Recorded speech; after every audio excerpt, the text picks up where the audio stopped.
BBA, BCA, BCom computer కోర్సులో 100% placement లభించే ఏకైక డిగ్రీ కాలేజ్ కూకట్పల్లిలోని i3 డిగ్రీ కాలేజ్ 8367215215. వాగర్థావివ సంపృక్తౌ వాగర్థ ప్రతిపత్తయే జగతః పితరౌ వందే పార్వతీ పరమేశ్వరౌ. ఆదిత్యాయ చ సోమాయ మంగళాయ బుధాయ చ గురుశుక్ర శనిభ్యశ్చరాహవే కేతవే నమః. శృంగేరి జగద్గురు పీఠాధిపతులకి, కంచి పీఠాధిపతులకి నమస్కారములు తెలియచేసుకుంటూ కార్యక్రమాన్ని ప్రారంభిద్దాం. వీక్షించేటువంటి ప్రేక్షకుల్లో చాలామంది గత కొన్ని నెలలుగా ఈ పక్ష ఫలాల గురించి మనం తెలియచేస్తున్నాం. రాశి ఫలాలు చాలామంది ఎంతోమంది ఆదరిస్తున్నారు. వాళ్ళ నిజ జీవితంలో చాలామంది నిజంగా జరుగుతున్నాయండి, మీరు చెప్పినట్టే జరుగుతున్నాయి, ఏ రోజుకు ఆ రోజుకి సంబంధించినటువంటి ఖర్చు కానీ ఆదాయం కానీ అలాగే ఉంటుంది, ఇక మానసికమైనటువంటి ఒత్తిళ్లు కూడా చెప్పినటువంటి రోజుల్లో ఉంటున్నాయి అని చెప్తున్నారు. కానీ కొంతమంది మాకు ఇవేవి జరగట్లేవు ఎందుకని అని చెప్పి అడుగుతున్నారు. అయితే ఇక్కడ క్లారిటీ మీకు ఒకటి తెలియచేస్తాను. ముఖ్యంగా పేరును బట్టి కాకుండా జన్మ నక్షత్రము ఉండి జన్మ రాశి గనక ఉన్నటువంటి వాళ్ళు ఖచ్చితంగా ఆ రాశే చూసుకోవాలి. అది ఒకటి పాయింట్ గుర్తుపెట్టుకోవాలి. ఇక రెండో పాయింట్, చాలామంది ఈ జొడాయిక్ సైన్ సన్ ప్రకారం కనుక రవి ప్రకారం సూచించబడినటువంటిది. అంటే ఏంటి, జూలై 23 నుంచి ఆగస్టు 23 వరకు సింహరాశికి సంబంధించినటువంటి వాళ్ళు. ఈ జూలై 23 నుంచి ఆగస్టు 23 మధ్యలో పుట్టిన వాళ్ళు సింహరాశి చూసుకుంటున్నారు. అది తప్పు. మీరు పుట్టిన డేటు, టైము, ప్లేస్ను బట్టి మీకంటూ ఒక నక్షత్రము, ఒక రాశి ఉంటుంది. ఆ రాశి మాత్రమే చూసుకోవాలి. అయితే కొంతమంది మరి మాకు నక్షత్రాలు రాశులు లేవండి, మరి ఏంటి అన్నప్పుడు నామ నక్షత్రాన్ని బట్టి చూసుకోవాలి. అయితే ఇక్కడ కూడా చాలామంది పొరబడుతున్నటువంటి విషయం ఏంటంటే, ఉదాహరణకి లక్ష్మి అనే అమ్మాయి ఉంది. ఆ అమ్మాయి చూచే చోళ కాబట్టి లక్ష్మి అని అంటే అశ్విని నక్షత్రంగా భావించుకొని మేషరాశిగా భావించుకొని మేషరాశి ఫలాలు చూస్తున్నారు. కానీ ఆ లక్ష్మి అనే అమ్మాయికి తెలుసు తాను కన్యారాశిలో పుట్టాను అని చెప్పి. కన్యారాశి చూడకుండా నామనక్షత్రమైనటువంటి అశ్విని నక్షత్రం సూచించే లక్ష్మి అనే పేరుని సూచించే మేషరాశిని చూసుకోవడం వల్ల ఆ అమ్మాయికి ఫలితాలు తారుమారవుతాయి. కాబట్టి ఏతావాత చెప్పొచ్చేది ఏమిటంటే, కంక్లూజన్ ఒకే మాటలో చెప్పాలంటే, మీకు జన్మ నక్షత్రము ప్రకారము జన్మ రాశి ఉంటుంది. ఆ రాశిని బట్టే చూడాలి తప్ప సన్ జొడాయిక్ సైన్ అనగా ఈ మంత్లో పుట్టిన వాళ్ళు ఈ రాశి అని చెప్పుకుంటారు కదా, అది తప్పు. అది ఫాలో కాకూడదు.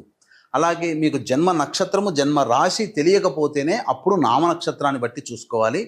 ఇది క్లారిటీగా అందరూ గమనించగల ప్రార్థన. అప్పుడే ఇప్పుడు నేను చెప్పబోయే ప్రతి పక్ష ఫలాలు చెప్పబోయే ఫలితాలు మీకు దాదాపుగా 90% మీకు సూట్ అవుతాయని చెప్పవచ్చు.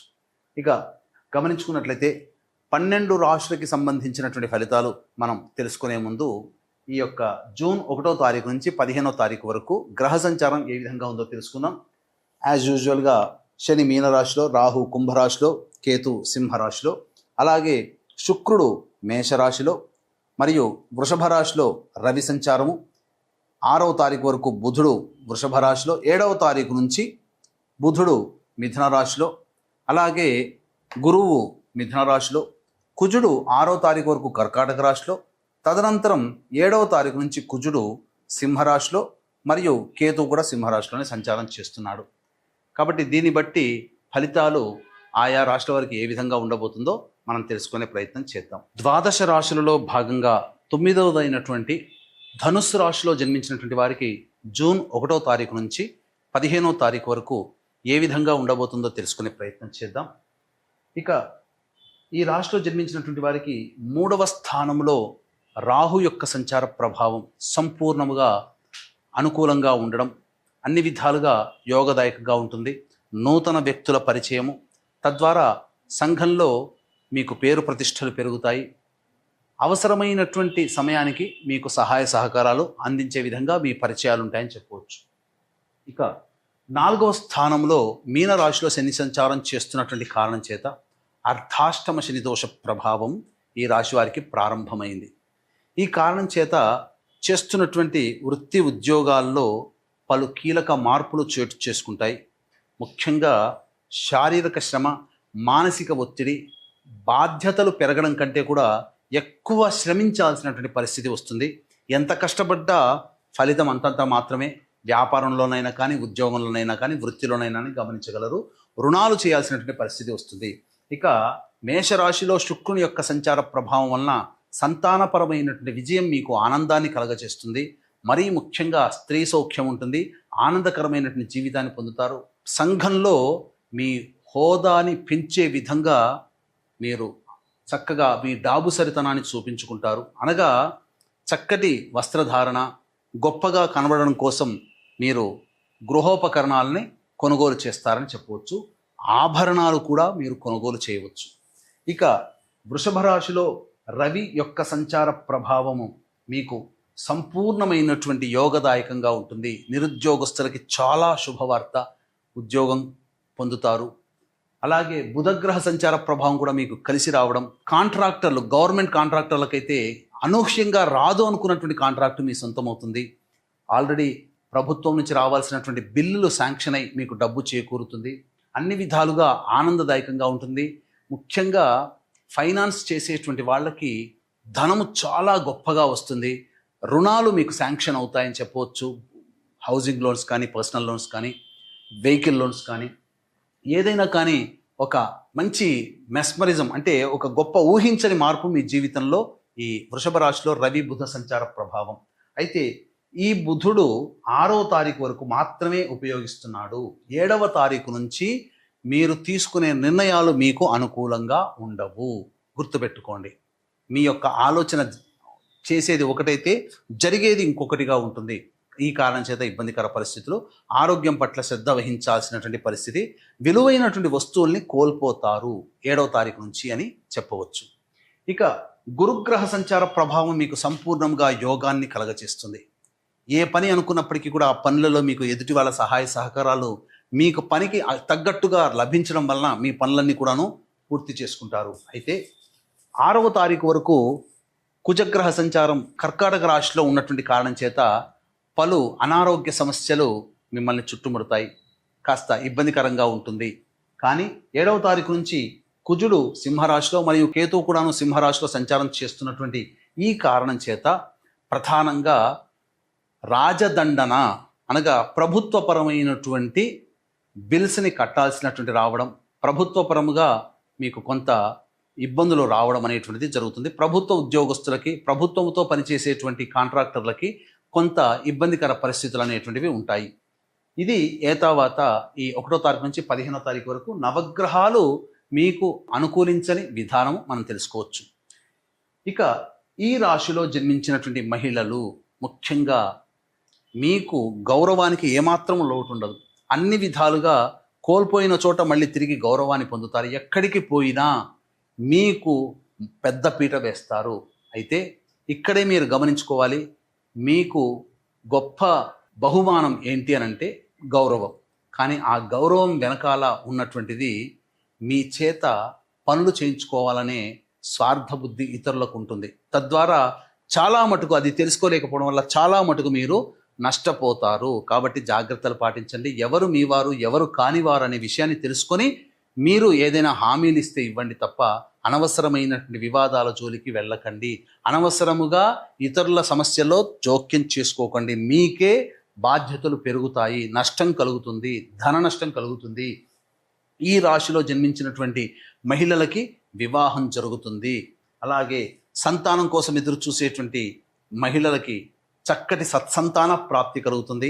మంచి సంతానం కూడా కలుగుతుంది అని చెప్పవచ్చు.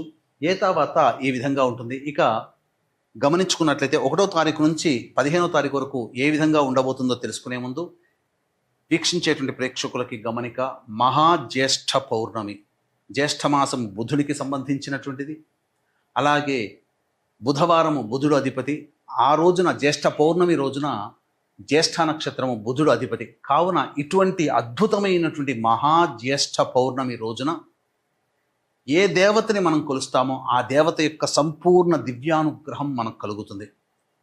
మన జీవితంలో మంచి చెడు జరగాలన్నా, ఏది మనకు కావాలన్నా, ఏది మనకు తప్పాలన్నా, ఏది మనకు సమస్యలు ఎదురు అవ్వాలన్నా నవగ్రహాల యొక్క అనుగ్రహము ఆగ్రహం వల్లనే.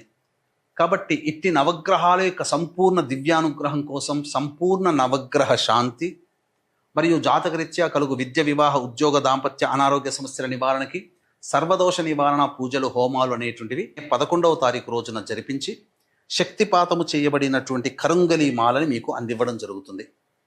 అవకాశం ఉన్నవాళ్ళు కార్యక్రమ తదనంతరం కాంటాక్ట్ చేసి పూర్తి వివరాలు తెలుసుకోవచ్చు. ముందుగానే నమోదు చేసుకోండి. ఆ రోజున 11వ తారీఖు రోజున 9 గంటల వరకు ఉంటుంది కాబట్టి అవకాశం ఉంటే 8 గంటల వరకు అయినా కానీ ప్రయత్నం చేయండి. ఇక 1వ తారీఖు రోజున గమనించుకున్నట్లయితే అనారోగ్య సూచనలు, ధన నష్టము మరియు ప్రశాంతత లేని జీవితాన్ని గడుపుతారు. 2, 3, 4 తేదీల్లో సంతాన మూలకంగా సమస్యలు, ఖర్చులు పెరుగుతాయి. అలాగే సంతానంతో వాగ్వివాదాలు, విభేదాలు పెరుగుతాయి. వృధా కాలయాపన జరుగుతుంది. ఆస్తి సంబంధించినటువంటి గొడవలు పెరుగుతాయి. ఇక 5, 6, 7, 8, 9 తేదీల్లో చేస్తున్నటువంటి వృత్తి, ఉద్యోగ, ఏ వ్యాపారంలోనైనా కానీ చక్కటి లాభదాయకంగా ఉంటుంది. ఆనందకరమైన జీవితంగా ఉంటుంది. ఉత్సాహంతో గడుపుతారు. విందులు, వినోదాలు, కుటుంబ సభ్యులు, మిత్రులతో పాల్గొంటారు. మంచి స్థితిలో ఉంటారు. మీ ఖర్చులకి మించిన ఆదాయం లభించడం ద్వారా గొప్ప ధైర్యంతో జీవిస్తారని చెప్పవచ్చు. ఇక 10, 11 తేదీల్లో కనుక చూసుకుంటే ఖర్చులు అధికంగా అవుతాయి. దూర ప్రాంత ప్రయాణాలు చేయాల్సినటువంటి పరిస్థితి, వృధా కాలయాపన జరుగుతుంది. ఒక జిగ్జాగ్ లాగా ఉంటుంది. ఏం చెయ్యాలో తెలుసుకోలేనటువంటి పరిస్థితి. అన్నిటికంటే మించి సరైన సమయానికి భోజనం చేయలేకపోవడం, నిద్ర పట్టకపోవడం లాంటి సమస్యలతో సతమతమవుతారు. ఖర్చులు అధికంగా అవుతాయి. 12, 13, 14 తేదీల్లో పెండింగ్లో ఉన్నటువంటి పనులని పూర్తి చేసుకుంటారు. అలాగే విందుల, వినోదాల్లో ఆనందంగా పాల్గొంటారు. ఉద్యోగస్తులకి మంచి ఉద్యోగం లభిస్తుంది. నిరుద్యోగస్తులకు కూడా ఉద్యోగం లభిస్తుంది. పాత మిత్రులను కలుసుకుంటారు. ఆనందంగా జీవిస్తారు. ఒక బాధ్యతని కంప్లీట్ చేసుకున్నామనే సంతోషంతో ఉంటారు. ఇక 15వ తారీఖు రోజున మీరు గమనించుకున్నట్లయితే కుటుంబ సభ్యులతో వాగ్వివాదాలు పెరుగుతాయి. ధనము ఖర్చు అవుతుంది. ప్రశాంతత లేని జీవితాన్ని గడుపుతారు. ఇవి 1వ తారీఖు నుంచి 15వ తారీఖు వరకు మన దైనందిన కార్యక్రమంలో జరిగే మంచి, చెడు, ఆదాయము, ఖర్చు. అయితే ఇక్కడ మీ యొక్క జన్మ జాతకరీత్యా భవిష్యత్తులో ఇంకా మీకు ఏం జరగబోతుంది అనేటువంటి విషయం తెలుసుకునే ముందు దగ్గరలోని మంచి ఉపాసన పరులైనటువంటి సంప్రదించినట్లయితే, వారి సలహాలు, సూచనలు పాటించినట్లయితే ఇంకా మెరుగైనటువంటి జీవితాన్ని మీరు పొందుతారని తెలియజేయవచ్చు. అలాగే ఈ జూన్ 11వ తారీఖు రోజున మహాజ్యేష్ఠ పౌర్ణమి రోజున సంపూర్ణ నవగ్రహ శాంతి మరియు జాతకరీత్యా కలుగు అన్ని రకాల దోష నివారణకి సంబంధించి సర్వదోష నివారణ పూజలు, హోమాలు మీ గోత్రనామాదులతో జరిపించి శక్తిపాతము చేయబడినటువంటి కరుంగలి మాలని మీకు అందివ్వడం జరుగుతుంది. అవకాశం ఉన్న వాళ్ళు కార్యక్రమ తదనంతరం కాంటాక్ట్ చేసి మీ గోత్రనామాదులు నమోదు చేసుకోవచ్చు. సర్వం శ్రీ ఉమామహేశ్వర పరబ్రహ్మార్పణమస్తు.